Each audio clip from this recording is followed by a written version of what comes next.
Welcome to national तक channel. तो दोस्तों, गाजा पट्टी में नष्ट हुई IOF जीप में जायोनी खून के निशानों का फुटेज हुआ वायरल। 23/12/2023 को युद्ध की शुरुआत के बाद से प्रतिरोध द्वारा कुछ भीषण हमले देखे गए। इजराइल के मंत्री कार्ड्स ने कहा कि गाजा पट्टी में हमारे लिए कठिन दिन रहा, लड़ाई कठिन है और नुकसान बहुत बड़ा है। इजरायली सूत्रों ने पिछले 2 दिनों में बड़ी मात्रा में IDF नुकसान की रिपोर्ट दी है। आज हमास अल-कसम ब्रिगेड ने कई घात लगातार हमले किए, यहाँ तक 5 टैंकों को नष्ट करने और पूरे दल को मारने और घायल करने के लिए बड़े पैमाने पर काम किया। गैर विस्फोटित US वित्त पोषित IDF बमों का भी इस्तेमाल किया। एक अकेले अल-कसम लड़ाके ने 4 IDF सैनिकों को खत्म कर दिया। आज कई बार सुरंग में जाल बिछाए गए हैं, जिससे कई सैनिक घायल हुए और मारे गए। IDF की 4 जीपों पर विस्फोटकों से हमला किया गया और उसी ऑपरेशन में एक बचाव टैंक भी नष्ट हो गया। पिछले 24 घंटों में 23 जायोनी सैनिक मारे गए।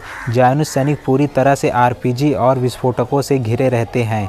फिलिस्तीनी प्रतिरोध को IDF कमांड मुख्यालय और बस्तियों पर रॉकेट लॉन्च करते समय रफा के पूर्व और उत्तर में घुसपैठ का सामना करना पड़ा। राष्ट्रीय प्रतिरोध और शहीद अबू अली मुस्तफ़ा ब्रिगेड ने अल-अक्सा शहीद ब्रिगेड और मुजाहिदीन ब्रिगेड के साथ सभी अक्षों पर संघर्ष और तोपखाने के साथ लड़ाई जारी रखी। गाजा हमेशा की तरह आक्रमणकारियों के लिए कब्रगाह बना हुआ है। इजरायली सेना गाजा छोड़कर भागने पर हुई मजबूर। गाजा में मुर्दे भी नहीं रहे सुरक्षित। इजरायल सैनिक बलों ने गाजा में एक कब्रिस्तान पर बुलडोजर चला दिया और कब्रों पर बुलडोजर चलाकर फिलिस्तीनी शवों को खोद डाला। इससे यह पता चलता है कि इजराइल अपनी जंग पूरी तरह से हार गया है। और दोस्तों, गाजा मीडिया कार्यालय का कहना है कि इजरायली हमले शुरू होने के बाद 100 पत्रकार मारे गए। फिलिस्तीनी पत्रकार मोहम्मद अबू मेहदी गाजा शहर के पूर्व में अपने घर पर इजरायली हमले में मारे गए। 7 अक्टूबर 2023 को हमास ने IDF के एक विशिष्ट बल गाजा ब्रिगेड को नष्ट कर दिया था। जोनानी ब्रिगेड पीछे हटी। उत्तरी गाजा में इजराइल की हार। आधिकारिक तौर पर उस दिन इस ब्रिगेड के 319 लोग की मृत्यु हो गई थी। वास्तविक संख्या इससे अधिक है। अब यह घोषणा करके कि IDF का उत्तरी गाजा में नियंत्रण हो गया है, जोलानी ब्रिगेड को वही मैदान छोड़ना पड़ा।